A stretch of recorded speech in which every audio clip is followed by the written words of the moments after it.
पटाखाबाजी करना शरन हमारे नज़दीक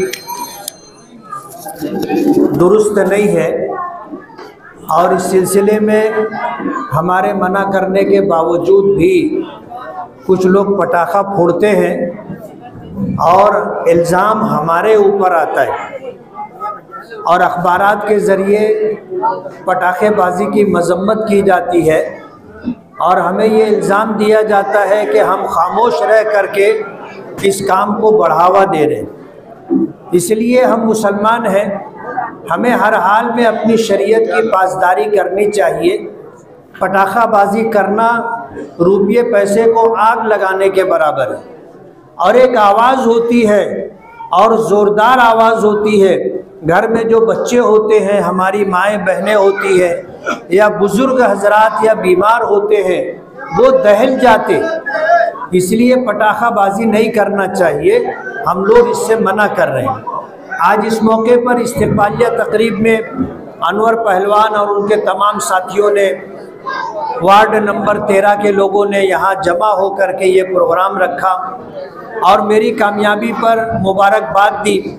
मैं वार्ड नंबर 13 के तमाम ही लोगों का बहुत बहुत शुक्रगुज़ार हूँ कि उन्होंने मेरे लिए इस तकरीब का एहतमाम किया।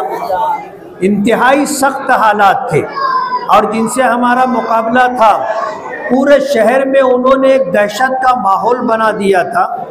ख़ास तौर पर आगरा रोड के उस तरफ लोग हिम्मत नहीं करते थे हमारे मुताल्लिक बात करने की, और इस तरह नौजवानों को, ओबाश नौजवानों को फैला दिया गया था कि वो हर टोपी वाले, हर दाढ़ी वाले, हर कुर्ते वाले, हर नमाजी उनके पीछे लगे रहते थे कि ये क्या बात करते। और वोट देना और पतंग को वोट देना बज़ाहिर लोगों के लिए बहुत मुश्किल बना दिया गया था। जो लोग पैसा नहीं लेना चाहते थे उनको भी ज़बरदस्ती पैसा दिया जा रहा था, और जो पैसा लेने से इनकार करता था उनको इस नज़र से देखा जाता था कि ये हमारे मुखालिफ लोग हैं। ऐसे माहौल में जबकि दौलत की रेल पेल थी, शायद मैं ऐसा समझता हूँ कि 1987 के बाद जितने इलेक्शन हुए, उन इलेक्शनों में जितना पैसा खर्चा हुआ होगा, इस एक इलेक्शन में उससे ज़्यादा पैसा खर्चा किया गया। और ऐसा उनको जोम था, वो ये समझते थे कि उन्होंने पूरे मालेगांव को ख़रीद लिया है। लेकिन मैं अहलियान शहर को मुबारकबाद दूंगा कि जो लोग ऐसा समझते थे कि मालेगांव का वोटर बिकाऊ है और हम रुपये पैसे में उनको खरीद लेंगे, उनके वोट को खरीद लेंगे, मालेगांव की अक्सरियत ने इस बात को गलत साबित किया कि हम बिकाऊ लोग नहीं हैं। हम शहर की तामीर और तरक्की के लिए और इस शहर में एक अच्छा माहौल बने, गुंडागर्दी, दादागिरी ख़त्म हो, जुए सट्टे का कारोबार ख़त्म हो, नशे का कारोबार ख़त्म हो, हमारी नस्लें महफूज रहे, इस जज्बे के पेश नज़र लोगों ने वोट दिए। हमारा उनका मुकाबला बहुत मुश्किल था। ये तो अल्लाह की मदद है कि अल्लाह ने इतने नामुसाइद, नासाजगार हालत के अंदर हमें कामयाबी दी। अल्लाह का बहुत बड़ा एहसान है। मैं सबसे पहले अल्लाह रब्बुल आलमीन का शुक्रगुजार हूँ, और अल्लाह रब्बुल आलमीन की शुक्रगुजारी के बाद मैं मालेगांव के तमाम ही वोटरों का शुक्रगुजार हूँ, जिन्होंने ज़मीर की आवाज़ पर, जिन्होंने अपने बच्चों के बेहतर मुस्तकबिल के लिए, जिन्होंने अपने शहर के बेहतर मुस्तकबिल के लिए उन्होंने मुझे वोट दिया और कामयाबी से हमकिनार किया। मैं दिल की गहराइयों से आप हजरात का शुक्रगुजार हूँ। मैं आपसे वादा करता हूँ कि इंशाअल्लाह आने वाले 5 सालों में मैं शहर के मसाइल को हल करने के लिए हर मुमकिन तगोदो और कोशिश करूँगा।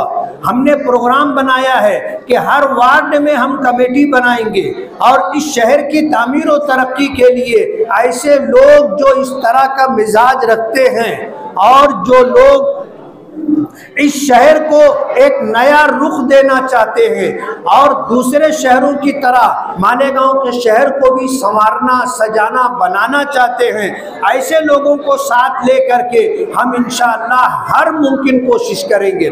बैरिस्टर असदुद्दीन ओवैसी साहब दिल्ली में हैं और उन्होंने वहां से ये खबर दी है कि मरकज की तरफ से यानी दिल्ली सरकार की तरफ से जितनी स्कीमें होती हैं उन स्कीमों के जरिए से मालेगांव में हम कॉलेजेस कहो, रोजगार के लिए क्लस्टर कहो या इस तरह के जितने भी काम हो सकते हैं इंशाअल्लाह हम करवा के देंगे। तो बैरिस्टर असदुद्दीन ओवैसी साहब के साथ हम महाराष्ट्र और दिल्ली सरकार से अच्छा फंड ला करके मालेगांव के लिए रोजगार के, मालेगांव के लिए तालीम के मसाइल को हल करेंगे।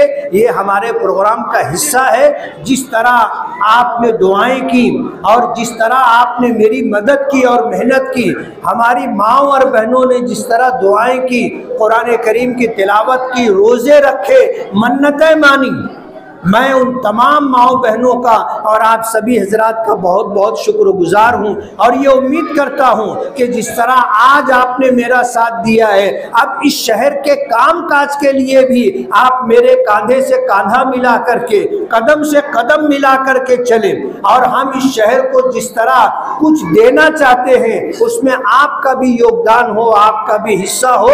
हम आपसे ये गुजारिश करते हैं।